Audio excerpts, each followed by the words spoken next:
Hello friends, अगर आप किसी भी प्रतियोगी परीक्षा के छात्र हैं तो यह वीडियो आपके लिए देखना बहुत लाभकारी होगा। इस वीडियो में मैं आपके लिए लाया हूं वैदिक काल एवं उत्तर वैदिक काल से बनने वाले महत्वपूर्ण 40 प्रश्न। ये प्रश्न विगत वर्षों से किसी न किसी परीक्षा में बार बार पूछे जाते रहे हैं। विशेषकर एमपीपीएससी द्वारा 2024 में जो सिलेबस लाया गया है, इसमें प्री के लिए इसे बहुत अधिक महत्व दिया गया है। तो वीडियो को पूरा ज़रूर देखिए और फिर आपको उपयोगी लगे तो लाइक ज़रूर करिए। चैनल अगर सब्सक्राइब नहीं किया है तो सब्सक्राइब अवश्य कर लें, और ये जो सब्सक्राइब करने की सुविधा है ये बिल्कुल फ्री है, तो इसे सब्सक्राइब अवश्य करें। चलिए स्टार्ट करते हैं सबसे पहले प्रश्न से। सबसे पहला प्रश्न है क्वेश्चन नंबर 1, पूर्व वैदिक या ऋग्वैदिक संस्कृति का काल किसे माना जाता है? ऑप्शन ए है 1500 ईसा पूर्व से 1000 ईसा पूर्व, ऑप्शन बी है 1000 ईसा पूर्व से 600 ईसा पूर्व, सी 600 ईसा पूर्व से 600 ईस्वी, या इनमें से कोई नहीं। तो पूर्व वैदिक या ऋग्वैदिक संस्कृति का जो काल है वो 1500 ईसा पूर्व से 1000 ईसा पूर्व तक माना जाता है। ऑप्शन ए यहाँ पर सही होगा। क्वेश्चन नंबर 2 है, उत्तर वैदिक संस्कृति का काल किसे माना जाता है? तो अभी हमने देखा था ऋग्वैदिक काल, अब हम उत्तर वैदिक काल देख रहे हैं। तो ऑप्शन ए है 1500 ईसा पूर्व से 1000 ईसा पूर्व, बी है 1000 ईसा पूर्व से 600 ईसा पूर्व, सी है 600 ईसा पूर्व से 600 ईस्वी, या डी इनमें से कोई नहीं। तो जो उत्तर वैदिक संस्कृति का काल है वो है 1000 ईसा पूर्व से 600 ईसा पूर्व, तो इसका ऑप्शन बी सही होगा, 1000 ईसा पूर्व से 600 ईसा पूर्व। अगला क्वेश्चन है क्वेश्चन नंबर 3, आर्य शब्द का शाब्दिक अर्थ क्या है? आर्य शब्द किस अर्थ में प्रयोग होता है? ए है वीर या योद्धा, बी श्रेष्ठ या कुलीन, सी यज्ञकर्ता या पुरोहित, और डी विद्वान। तो आर्य शब्द का अर्थ होता है श्रेष्ठ या कुलीन, तो ऑप्शन बी यहाँ पर सही हो जाएगा, श्रेष्ठ या कुलीन। अगला क्वेश्चन है क्वेश्चन नंबर 4, इनमें से किस फसल का ज्ञान वैदिक काल के लोगों को नहीं था? ठीक है, याद रखिएगा, नहीं बताना है कि वैदिक काल में किस फसल का ज्ञान नहीं था। ए है जौ, बी गेहूं, सी चावल, और डी तंबाकू। तो यहाँ पर ये ऑप्शन डी सही हो जाएगा, तंबाकू का ज्ञान वैदिक काल के लोगों को नहीं था। अगला क्वेश्चन है क्वेश्चन नंबर 5, वैदिक गणित का महत्वपूर्ण अंग है। ठीक है, वैदिक गणित जो है उसमें किसमें वर्णित है, किसका अंग है ये? ए शतपथ ब्राह्मण, बी अथर्ववेद, सी शुल्ब सूत्र, या डी छांदोग्य उपनिषद। तो वैदिक गणित जो है वो शुल्ब सूत्र का महत्वपूर्ण अंग है, तो ऑप्शन सी यहाँ पर सही हो जाएगा, शुल्ब सूत्र। क्वेश्चन नंबर 6 है, किस वेद में प्राचीनतम वैदिक युग की संस्कृति के बारे में सूचना दी गई है? तो किस वेद में प्राकृतिक जो संस्कृति है इसके बारे में सूचना दी गई है? ऑप्शन है आपके ए ऋग्वेद, बी यजुर्वेद, सी अथर्ववेद, या डी सामवेद। तो इसका सही ऑप्शन होगा ए ऋग्वेद। ऋग्वेद में प्राचीन संस्कृति के बारे में सूचना दी गई है। अगला क्वेश्चन है क्वेश्चन नंबर 7, वेदों की संख्या कितनी है? तो वेदों की संख्या यहाँ पर है 4, ऑप्शन सी सही हो जाएगा, 4। कौन कौन से हैं वेद? तो सबसे पहला वेद है ऋग्वेद, ठीक है, दूसरा है यजुर्वेद, तीसरा है अथर्ववेद, और चौथा है सामवेद। ठीक है, ये 4 वेद हैं, तो वेदों की संख्या है 4। अगला क्वेश्चन है क्वेश्चन नंबर 8, कौन से 3 वेद संयुक्त रूप से त्रयी या वेद त्रयी माने जाते हैं? कौन से वेद हैं जो त्रयी के रूप में माने जाते हैं? तो ऑप्शन है ए ऋग्वेद, यजुर्वेद और सामवेद। तो यहाँ पर ऑप्शन ए ही सही हो जाएगा, ऑप्शन ए ऋग्वेद, यजुर्वेद और सामवेद, इनको वेद त्रयी के नाम से जाना जाता है। जो अथर्ववेद है इसे पहले वेद नहीं माना गया था, लेकिन बाद के काल में इसे वेद की श्रेणी में लाया गया, और अब जो है 4 वेद हो गए हैं, तो अब इसे चतुष्पदी वेद कहते हैं। ठीक है, तो पहले इन्हें कहा जाता था वेद त्रयी, और वेद त्रयी में 3 थे, ऋग्वेद, यजुर्वेद और सामवेद। ऑप्शन ए सही हो जाएगा।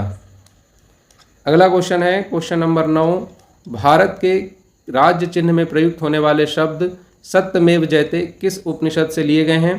तो सत्यमेव जयते जो कि भारत का राष्ट्रीय वाक्य भी है, ठीक है, ये लिया गया है मुंडक उपनिषद से। तो ऑप्शन ए यहाँ पर सही हो जाएगा, मुंडक उपनिषद। ठीक है, याद रखिएगा, सत्यमेव जयते लिया है मुंडक उपनिषद से। अगला सवाल है क्वेश्चन नंबर 10, भारतीय संस्कृति का आदि ग्रंथ कहा जाता है? तो भारतीय संस्कृति का आदि ग्रंथ कहा जाता है ऋग्वेद को। ऑप्शन ए यहाँ पर सही हो जाएगा, ऋग्वेद को भारतीय संस्कृति का आदि ग्रंथ कहा जाता है। नहीं, क्वेश्चन अगला क्वेश्चन है क्वेश्चन नंबर 10, भारतीय संगीत का आदि ग्रंथ कहा जाता है। तो संगीत का आदि ग्रंथ कौन सा है? ये है सामवेद। ठीक है, ऑप्शन डी सही हो जाएगा। सामवेद को भारतीय संगीत का जनक भी कहा जाता है और भारतीय संगीत का आदि ग्रंथ भी कहा जाता है सामवेद को। अगला क्वेश्चन है क्वेश्चन नंबर 11, श्री कृष्ण भक्ति का प्रथम और प्रधान ग्रंथ है। श्री कृष्ण भक्ति का प्रथम और प्रधान ग्रंथ कौन सा है? तो ये है श्रीमद् भागवत गीता। ठीक है, श्रीमद् भागवत गीता ये कृष्ण भक्ति का प्रथम और प्रधान ग्रंथ है। ये जो श्रीमद् भागवत गीता है ये महाभारत युद्ध में, महाभारत के युद्ध में भगवान श्री कृष्ण द्वारा उनके शिष्य और भाई और मित्र अर्जुन को सुनाई गई थी। ठीक है, अर्जुन को सुनाई गई थी श्रीमद् भगवत गीता और यही श्री कृष्ण भक्ति का प्रथम प्रधान ग्रंथ है। ठीक है, याद रखिए। अगला सवाल है क्वेश्चन नंबर 12, ऋग्वेद में संपत्ति का प्रमुख रूप क्या है? तो ऋग्वेद में संपत्ति का प्रमुख रूप है गोधन। ऑप्शन ए यहाँ पर सही हो जाएगा। गोधन जो है वो ऋग्वेद में संपत्ति का प्रमुख रूप है।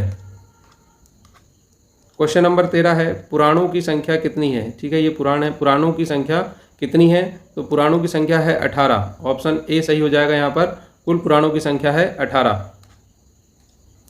क्वेश्चन नंबर 14 है, वैदिक धर्म का मुख्य लक्षण इनमें से किसकी उपासना थी? तो वैदिक धर्म का मुख्य लक्षण थी प्रकृति की उपासना। ये प्रकृति के उपासक थे। ऑप्शन ए यहाँ पर सही हो जाएगा, प्रकृति की उपासना।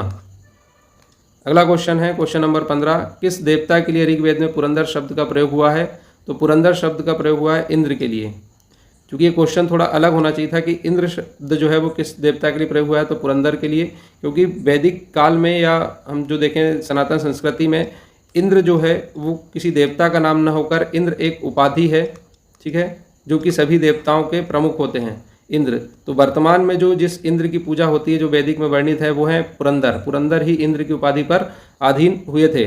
ठीक है, तो इंद्र शब्द जो है वो पुरंदर के लिए प्रयोग किया गया है ऋग्वेदिक काल में। अगला सवाल है, शुल्ब सूत्र किस विषय से संबंधित है? तो पिछले क्वेश्चन में हमने देखा था कि शुल्ब सूत्र का विषय जो है वो गणित से संबंधित है, लेकिन यहाँ पर गणित में भी विशेषता है ज्यामिति से संबंधित है। तो ऑप्शन ए सही हो जाएगा, ज्यामिति, जियोमेट्री से संबंधित है शुल्ब सूत्र, ज्यामिट्री। ठीक है, याद रखिए। अगला क्वेश्चन है क्वेश्चन नंबर 17, अस्तो माँ सदगमय, तमसो माँ ज्योतिर्गमय, मृत्योर माँ अमृतम गमय। ये शब्द कहाँ से लिया गया है? तो ये लिया गया है उपनिषद से। ऑप्शन ए यहाँ पर सही हो जाएगा, उपनिषद से लिया गया है। अस्तो माँ सदगमय, तमसो माँ ज्योतिर्गमय, मृत्योर माँ अमृतम गमय। और इसका मतलब होता है अस्तो माँ सदगमय। ठीक है, गलत रास्ते से मुझे सही रास्ते की ओर ले चलो। तमसो माँ ज्योतिर्गमय, अंधकार से प्रकाश की ओर ले चलो। और मृत्योर माँ अमृतम गमय, मृत्यु से अमरता की ओर ले चलो। ये शब्द हैं उपनिषद से। अगला सवाल है क्वेश्चन नंबर 18, वेदों को अपौरुषेय क्यों कहा जाता है? ठीक है, वेदों को अपौरुषेय कहा जाता है। तो इसका ऑप्शन ए सही होगा, क्योंकि वेदों की जो रचना है वो देवताओं द्वारा की गई है। वेदों की रचना देवताओं के द्वारा की गई है, इसलिए इन्हें अपौरुषेय कहा जाता है। क्वेश्चन नंबर 19 है, वैशेषिक दर्शन के प्रतिपादक कौन है? तो वैशेषिक दर्शन के जो प्रतिपादक हैं वो है उल्लूक कणाद। ऑप्शन सी यहाँ पर सही हो जाएगा, उल्लूक कणाद जो है वो वैशेषिक दर्शन के प्रतिपादक हैं। अगला क्वेश्चन है, मीमांसा या पूर्व मीमांसा के प्रतिपादक कौन है? तो मीमांसा या पूर्व मीमांसा के जो प्रतिपादक हैं वो है जैमिनी। ठीक है, जैमिनी जो है पूर्व मीमांसा या मीमांसा के प्रतिपादक हैं। ऑप्शन ए यहाँ पर सही होगा। अगला क्वेश्चन है क्वेश्चन नंबर 21, ऋग्वेद का कौन सा मंडल पूर्णतः सोम को समर्पित है? ऋग्वेद का ऐसा कौन सा मंडल है जो देवता सोम को पूर्णतः समर्पित है? तो ये है 9वां मंडल। ऑप्शन सी यहाँ पर सही हो जाएगा, 9वां मंडल जो है वो देवता सोम को समर्पित है। अगला सवाल है क्वेश्चन नंबर 22, प्रसिद्ध 10 राजाओं का युद्ध दशराज युद्ध किस नदी के तट पर लड़ा गया था? तो जो प्रसिद्ध 10 राजाओं का युद्ध था ये परुष्णी नदी के तट पर लड़ा गया था। ऑप्शन डी यहाँ पर सही हो जाएगा, परुष्णी नदी। अगला है क्वेश्चन नंबर 23, गायत्री मंत्र देवी सावित्री को समर्पित किस पुस्तक में मिलता है? तो ये गायत्री मंत्र जो देवी सावित्री को समर्पित है ये ऋग्वेद में मिलता है। ऑप्शन ए यहाँ पर सही होगा। अगला क्वेश्चन है, न्याय दर्शन को प्रचारित किया था। न्याय दर्शन जो है वो किसके द्वारा प्रचारित किया गया था? तो न्याय दर्शन जो है वो गौतम ऋषि द्वारा प्रचारित किया गया था। ऑप्शन बी यहाँ सही होगा, गौतम। अगला क्वेश्चन है क्वेश्चन नंबर 25। प्राचीन भारत में निष्क से जाने जाते थे। निष्क किसके लिए प्रयोग होता था? तो स्वर्ण आभूषणों के लिए निष्क शब्द का प्रयोग होता था। तो ऑप्शन ए यहाँ पर सही हो जाएगा, स्वर्ण आभूषण। अगला सवाल है क्वेश्चन नंबर 26। योग दर्शन के प्रतिपादक हैं। तो योग दर्शन के प्रतिपादक हैं पतंजलि। ऑप्शन ए यहाँ पर सही हो जाएगा, पतंजलि जो हैं वो योग दर्शन के प्रतिपादक हैं। अगला क्वेश्चन देखते हैं क्वेश्चन नंबर 27। आरंभिक वैदिक साहित्य में सर्वाधिक वर्णित नदी है। तो आरंभिक जो वैदिक साहित्य है उसमें जो सर्वाधिक वर्णित नदी है वो है सिंधु। ऑप्शन ए यहाँ पर सही हो जाएगा, सिंधु नदी सबसे ज़्यादा वैदिक साहित्य में वर्णित की गई है। क्वेश्चन नंबर 28 है अध्यात्म ज्ञान के विषय में नचिकेता और यम का संवाद किस उपनिषद से प्राप्त होता है? तो नचिकेता और यम का जो संवाद है वो कठोपनिषद में दिया गया है। तो ऑप्शन सी यहाँ पर सही हो जाएगा, कठोपनिषद। ये क्वेश्चन बहुत ही महत्वपूर्ण क्वेश्चन जो है यहाँ करवा रहा हूँ वैदिक काल और उत्तर वैदिक काल से। ये किसी न किसी परीक्षा में जरूर पूछे जाते हैं, तो वीडियो को पूरा जरूर देखिएगा, आपके लिए बहुत उपयोगी होने वाला है। अगला क्वेश्चन है क्वेश्चन नंबर 29। भारत के किस स्थल की खुदाई में लौह धातु के प्रचलन के प्राचीनतम प्रमाण मिले हैं? तो भारत में जो लौह धातु के प्रमाण मिले हैं वो मिले हैं अतरंजी खेड़ा से। ठीक है, अतरंजी खेड़ा, ये क्वेश्चन यूपीएससी में पूछा गया था। ठीक है, तो अतरंजी खेड़ा से लौह धातु के प्रचलन के प्रमाण मिले हैं। ऑप्शन बी यहाँ पर सही होगा। अगला क्वेश्चन है क्वेश्चन नंबर 30। निम्नांकित में कौन प्रस्थान त्रयी में शामिल नहीं है? तो कौन है जो प्रस्थान त्रयी में शामिल नहीं है? तो ये है भागवत। ऑप्शन ए सही हो जाएगा, भागवत जो है वो प्रस्थान त्रयी में शामिल नहीं है। तो प्रस्थान त्रयी में कौन कौन है? भगवद गीता, ब्रह्मसूत्र और उपनिषद। अगला सवाल है क्वेश्चन नंबर 31। चरक संहिता नामक पुस्तक किस विषय पर लिखी गई है या संबंधित है? तो चरक संहिता जो है वो चिकित्सा से संबंधित है। ऑप्शन सी यहाँ पर सही होगा, चिकित्सा। क्वेश्चन नंबर 32 है वैदिक युग में प्रचलित लोकप्रिय शासन प्रणाली थी। तो वैदिक युग में किस प्रकार की शासन प्रणाली थी? तो ये थी गणतंत्र। ऑप्शन सी यहाँ पर सही हो जाएगा, गणतंत्र प्रकार की शासन प्रणाली वैदिक युग में प्रचलित थी।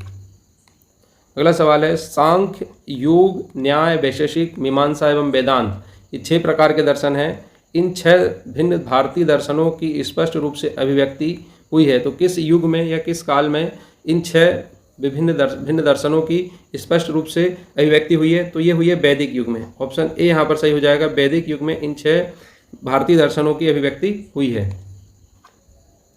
क्वेश्चन नंबर 34 है ऋग्वेद में कुल कितने मंडल हैं? बहुत ही महत्वपूर्ण क्वेश्चन है ये, अक्सर परीक्षा में पूछा जाता है। तो ऋग्वेद में कुल 10 मंडल हैं। ऑप्शन डी सही हो जाएगा, 10 मंडल ऋग्वेद में। अगला सवाल है क्वेश्चन नंबर 35। सभा और समिति प्रजापति की 2 पुत्रियां थी, इसका उल्लेख किस वेद में मिलता है? तो सभा और समिति प्रजापति की 2 पुत्रियां थी, इसका वर्णन मिलता है अथर्ववेद में। ऑप्शन डी यहाँ सही हो जाएगा, अथर्ववेद में यह सूचना मिलती है। अगला सवाल है क्वेश्चन नंबर 36। ब्राह्मण ग्रंथों में सर्वाधिक प्राचीन कौन है? तो ब्राह्मण ग्रंथों में जो सर्वाधिक प्राचीन ग्रंथ है वो है शतपथ ब्राह्मण। ऑप्शन बी यहाँ पर से हो जाएगा, शतपथ ब्राह्मण जो है ब्राह्मण ग्रंथों में सर्वाधिक प्राचीन है। अगला क्वेश्चन है क्वेश्चन नंबर 37। वैदिक युग में यव कहा जाता था। तो यव जो है वो जौ के लिए यूज़ होता था। तो ऑप्शन बी सही हो जाएगा, यव जौ को कहा जाता था। ठीक है, वैदिक युग में जौ को यव कहते थे। अगला सवाल है ब्रही शब्द किसके लिए प्रयुक्त हुआ है? तो वैदिक युग में जो ब्रही शब्द है वो चावल के लिए प्रयुक्त हुआ है। ऑप्शन ए यहाँ पर सही हो जाएगा, चावल। अगला सवाल है क्वेश्चन नंबर 39। ऋग्वेद के यज्ञकर्ता को क्या कहा जाता है? तो ऋग्वेद के यज्ञकर्ता को होत्र या होता कहा जाता है। ऑप्शन डी सही हो जाएगा, ऋग्वेद के यज्ञकर्ता को होत्र या होता कहा जाता है। अगला सवाल है क्वेश्चन नंबर 40। गंधर्व वेद किस वेद का उपवेद है? तो गंधर्व वेद जो है वो साम वेद का उपवेद है। ऑप्शन सी यहाँ पर सही हो जाएगा, साम वेद का उपवेद है। साम वेद जो है वो गंधर्व वेद का उपवेद है। भाई अगर हम बात करें तो ऋग्वेद का जो है उपवेद वो कौन सा है? तो ऋग्वेद का जो उपवेद है वो है आयुर्वेद। ठीक है, याद रखिएगा, ऋग्वेद का जो उपवेद है वो है आयुर्वेद। यजुर्वेद का जो उपवेद है वो है धनुर्वेद। यजुर्वेद का जो उपवेद है वो है धनुर्वेद। और अथर्ववेद का जो उपवेद है उसे बोलते हैं शिल्प वेद। ठीक है, शिल्प वेद। तो याद रखिए, चारों वेदों के उपवेद हैं, ऋग्वेद का आयुर्वेद, यजुर्वेद का धनुर्वेद, साम वेद का जो है वो गंधर्व वेद और अथर्ववेद का है शिल्प वेद। ठीक है, तो ये जो 40 क्वेश्चन थे ऋग्वेद और उत्तर वैदिक काल से संबंधित थे और बहुत ही महत्वपूर्ण क्वेश्चन है। ठीक है, ये अक्सर परीक्षाओं में पूछे जाते हैं। आपने अगर वीडियो को लास्ट तक देखा है तो धन्यवाद, और चैनल को सब्सक्राइब जरूर करें और वीडियो को लाइक अवश्य करें, और अगर पसंद आए तो इसे शेयर भी करें।